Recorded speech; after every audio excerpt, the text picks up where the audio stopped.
Meu nome não importa. Digamos apenas que vivi por muito tempo na mesma pequena cidade onde essa história aconteceu. Uma cidade onde todos se conhecem, mas ninguém realmente se entende. Foi ali que eu a conheci. Geórgia Albuquerque de Moura, uma mulher de aparência impecável, de fala doce e modos refinados, mas com um olhar que escondia algo, uma espécie de sombra atrás do brilho. Geórgia era viúva há 5 anos. O marido, Eduardo Moura, fora um homem de negócios respeitado, dono de fazendas, imóveis e uma fortuna que deixava muitos de queixo caído. Quando morreu, deixou tudo dividido entre a esposa e o único filho, Henrique, que na época tinha 24 anos. Mas o que ninguém sabia, ou preferia não comentar, é que Henrique sempre fora um rapaz sensível, introspectivo demais para os padrões de uma família acostumada ao poder e às aparências. Depois da morte de Eduardo, Geórgia mudou. No início, foi o luto. O preto no guarda-roupa, o rosto pálido, o choro contido nas missas de domingo. Mas com o tempo, algo nela se reergueu, só que de uma forma diferente. Tornou-se fria, prática e cada vez mais obcecada pelo controle. Henrique, por outro lado, mergulhou em um mundo de livros e música. Abandonou a administração da fazenda, passou a se interessar por pintura e filosofia. Falava em vender parte dos bens para viver uma vida simples. Isso enfurecia a mãe. Simples? Dizia ela entre risos falsos. Henrique, você foi criado para ser herdeiro, não mendigo. Foi nessa época que começaram os sussurros sobre a saúde mental do rapaz. Geórgia comentava com médicos, vizinhos e até com o padre. Ele anda diferente, sabe? Fala sozinho, diz coisas estranhas. Tenho medo que faça algo com ele mesmo. Os rumores se espalharam como fogo seco. E quando Henrique teve uma crise nervosa, resultado de noites sem dormir e da pressão constante da mãe, Geórgia viu ali sua oportunidade perfeita. Eu estava lá, no portão do Sanatório São Lázaro, quando o automóvel preto chegou. Lembro da chuva fina, do cheiro de terra molhada e do som dos pneus sobre o cascalho. Henrique desceu confuso, segurando uma mala pequena e um quadro embrulhado em jornal. Atrás dele, a mãe, impecável num vestido azul escuro e um lenço de seda, falava com o médico com uma voz calma e controlada, como quem está apenas fazendo o melhor pelo filho. Ele precisa de ajuda, doutor. Eu não sei mais o que fazer. O médico, o doutor Bastos, assinou os papéis quase sem olhar para o rapaz. Henrique gritou, suplicou, tentou explicar que não era louco, que estava sendo traído. Mas suas palavras ecoaram pelos corredores como delírios de um homem perdido. E a porta se fechou atrás dele. A partir daquele dia, Geórgia passou a administrar tudo. Vendeu as fazendas menores, trocou os empregados antigos por outros de confiança, reformou a casa e começou a frequentar eventos sociais novamente. Diziam que ela estava renascendo. Mas eu sabia, e alguns poucos também sabiam, que aquele renascimento tinha o gosto amargo da culpa. Havia um quarto no andar de cima da mansão Moura. Um quarto que ela nunca deixava ninguém entrar. Era o antigo ateliê de Henrique. Lá ainda estavam os quadros, as tintas secas e os rabiscos dele. Certa vez, a governanta, uma mulher idosa e curiosa chamada Dona Irene, me contou que ouvia a patroa subir à noite e ficar lá dentro por horas, às vezes chorando, às vezes rindo. Quando saía, tinha o rosto calmo, como quem acabara de conversar com um fantasma. Ela fala com ele, sabe? Sussurrou Irene, tremendo. Como se o menino ainda estivesse ali. 3 anos se passaram. Geórgia parecia inabalável, mas por dentro estava desmoronando. Começou a receber cartas misteriosas, endereçadas com a caligrafia de Henrique. No início pensou que era uma brincadeira cruel, mas as cartas continham detalhes que só o filho saberia. O nome do gato de infância, as frases que ele dizia ao pintar até o cheiro do perfume que ela usava nos jantares. A cada carta, Geórgia enlouquecia um pouco mais. Mandou investigar, mas o sanatório confirmava. Henrique ainda estava internado. Mudo, isolado, sem contato com o mundo exterior. Mas então, algo aconteceu. Numa manhã cinzenta de julho, a polícia foi chamada ao sanatório São Lázaro. Um dos internos havia desaparecido durante a madrugada, sem deixar rastros. Sim, Henrique, a partir desse dia, Geórgia nunca mais foi vista fora de casa. 2 semanas depois, um jardineiro novo, contratado para podar as roseiras, encontrou a porta do ateliê entreaberta. Dentro, sobre a parede, havia um quadro inacabado. Mostrava o rosto de Geórgia, mas distorcido, cercado por sombras e mãos que pareciam sair das paredes. Aos pés do quadro estava o corpo dela, pálido, imóvel, com uma expressão de espanto. Nenhum sinal de arrombamento. Nenhuma pista de que Henrique tivesse voltado. Dizem que foi um infarto. Outros juram que foi punição divina, mas eu vi aquele quadro e juro que sob a tinta escura havia traços novos, frescos, como se tivessem sido pintados naquela mesma noite. Quando abriram a porta do quarto branco pela última vez, fazia frio. Não aquele frio comum de inverno, mas um frio que parecia nascer dentro do peito, como se o próprio corpo tivesse desistido de aquecer-se.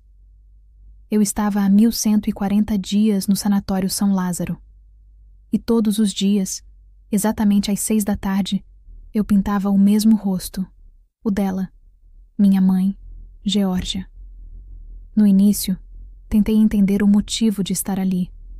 Eu sabia que não era louco. As paredes, as vozes dos enfermeiros, os gritos dos outros pacientes, tudo aquilo era uma punição por um crime que eu nunca cometi. Mas o que ninguém imaginava era que, mesmo trancado, eu ainda observava o mundo. Eles achavam que me silenciaram, mas eu aprendi a ouvir o vento que entrava pelas frestas, as conversas que passavam pelo corredor, os cochichos dos médicos. E numa dessas noites, quando a lua parecia cortada por uma lâmina, eu soube. Soube que minha mãe estava vendendo tudo. Soube que ela assinava papéis em meu nome. Soube que dizia aos outros que eu havia perdido a razão. Foi aí que a ideia nasceu. Se ela queria o filho morto, eu daria a ela o fantasma que merecia. Um dos enfermeiros, um homem silencioso, com olhos cansados, foi meu primeiro aliado. Chamava-se Vicente. Tinha um filho pequeno e precisava de dinheiro. Eu tinha o que ele precisava: promessas, contatos, a lembrança de um sobrenome poderoso. Vicente começou a levar minhas cartas para fora. Eu as escrevia com calma, descrevendo memórias que só ela e eu sabíamos, para que parecessem vir de outro lugar, de um além que ela não podia controlar. Mamãe, o jardim continua com as roseiras que papai plantou? Tenho sonhado com o som do vento batendo nas janelas do ateliê. Em breve voltarei para terminar meu quadro. Essas palavras a atormentavam. Eu sabia. Ela, que sempre se achou dona do destino, começou a sentir medo do invisível. Fugir do sanatório não foi difícil. Quando você vive anos dentro de um sistema podre, aprende os ritmos dele. O vigia que dorme antes das 2, o portão que range, o caminho entre as árvores que leva até o muro rachado. Vicente me ajudou. Talvez por pena, talvez porque também queria ver o que aconteceria comigo. Saí na madrugada, levando apenas o casaco e um pincel escondido na manga. Por 2 semanas, vaguei por cidades pequenas. Dormi em estações, pintei em paredes abandonadas. Mas a cada noite, via o rosto dela nas sombras. Não havia ódio. Havia algo pior. Pena. Eu não queria apenas confrontá-la. Queria que ela sentisse o peso de cada mentira dita em meu nome. Cheguei a casa antes do amanhecer. O portão ainda era o mesmo, a tinta descascando, o cheiro de terra molhada das roseiras. Ela não esperava ninguém. As janelas estavam todas fechadas, e o vento fazia as cortinas dançarem como fantasmas. Entrei pelo ateliê. A porta nunca tivera tranca por dentro. Lá estavam meus quadros, cobertos por lençóis brancos como sudários. Toquei um deles e senti o pó grudar nos dedos, como cinza de memória. E então ouvi passos, lentos, arrastados. Ela apareceu na porta. O mesmo vestido azul, agora gasto. O mesmo olhar. Mas havia algo quebrado ali. Por um instante pensei que ela fosse gritar, mas não gritou. Apenas me olhou, como se me visse e não visse ao mesmo tempo. Como se eu fosse apenas uma lembrança que se materializara diante dela. Henrique, sussurrou. Você não pode estar aqui. Eu sorri.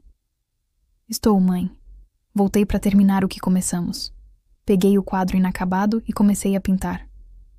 Cada traço era uma confissão, cada cor, um grito preso por anos. Ela ficou ali, observando, muda, até que o rosto dela surgiu na tela. Um retrato distorcido, cercado por sombras que pareciam vivas. Então, ela cambaleou. Tentei segurá-la, mas foi tarde. Seus olhos, antes cheios de cálculo e vaidade, estavam agora tomados por algo novo. Medo puro. E caiu.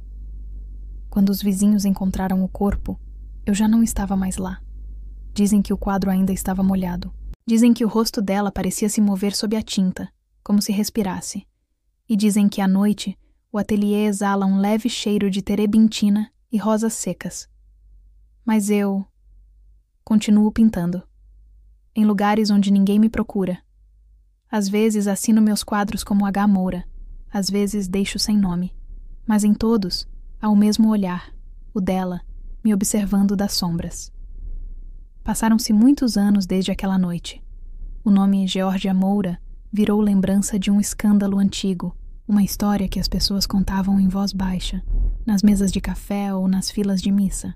O casarão foi vendido, o jardim sumiu e o sanatório São Lázaro virou ruína. Um esqueleto de pedra coberto por musgo e vento. Mas Henrique nunca foi encontrado oficialmente. Dizem que, em uma vila à beira-mar, vive há tempos um pintor solitário. Um homem alto, de barba grisalha e olhos fundos, que mora numa casa pequena, branca, de portas sempre abertas. As crianças o chamam de o Senhor das Cores Tristes. Ele pinta o mar todos os dias, mas nunca o pinta igual. Às vezes azul, às vezes cinza, às vezes da cor do silêncio. Ninguém sabe seu nome verdadeiro, mas há um quadro antigo pendurado na parede principal do ateliê. Um retrato de uma mulher, de olhar altivo e melancólico. Embaixo, uma assinatura apagada, H. Moura. Henrique aprendeu a viver com os fantasmas. Não os negava, tampouco os alimentava, apenas os reconhecia como companheiros inevitáveis da existência. Houve um tempo em que ele pintava para vingar-se. Agora, pintava para compreender. Nas madrugadas, caminhava até a praia e falava sozinho, olhando o horizonte. Mamãe, o que fizemos um com o outro? O vento respondia, carregando o sal e o esquecimento. Aos poucos, ele começou a escrever também. Pequenos cadernos, cheios de anotações sobre cor, tempo e perdão. Neles, dizia que o verdadeiro castigo não é a culpa, é a incapacidade de amar novamente, e que a arte, talvez, seja apenas o modo mais bonito de pedir desculpas. Certa tarde, uma moça jovem apareceu no ateliê. Trazia uma carta antiga nas mãos, escrita por Geórgia, nunca enviada. Era uma confissão. Ela admitia o que fizera e dizia que o fizera por medo. Medo de perder o controle. Medo de ver o filho seguir outro caminho. Medo de ser esquecida. Henrique leu as palavras com calma. Não chorou. Apenas sorriu pela primeira vez em muitos anos. Ela não era má, sabe? Disse a moça. Só foi consumida por algo que não soube nomear. E o senhor? Perguntou ela. Ainda sente raiva? Não. Raiva é uma casa que queima por dentro. Eu já apaguei o fogo. Naquela noite, ele começou a pintar de novo. Não um mar, nem um rosto, mas luz. Tons de branco, dourado e cinza suave. No centro, duas figuras. Um jovem e uma mulher, de mãos dadas, caminhando entre sombras que se dissipavam. Ao terminar, deixou o pincel cair e observou a tela até o amanhecer. Depois, sentou-se na varanda, ouvindo o barulho do mar e sentiu algo que não sentia desde a infância: paz.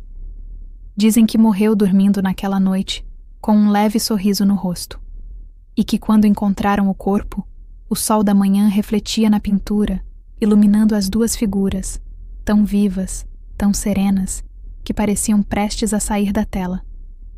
Hoje, o quadro está num pequeno museu da cidade litorânea.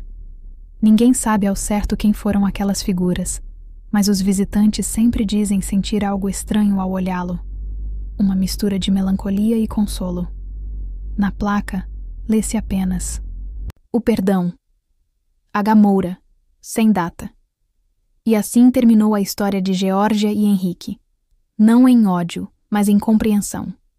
Porque às vezes o que nos redime não é o esquecimento, é lembrar sem dor.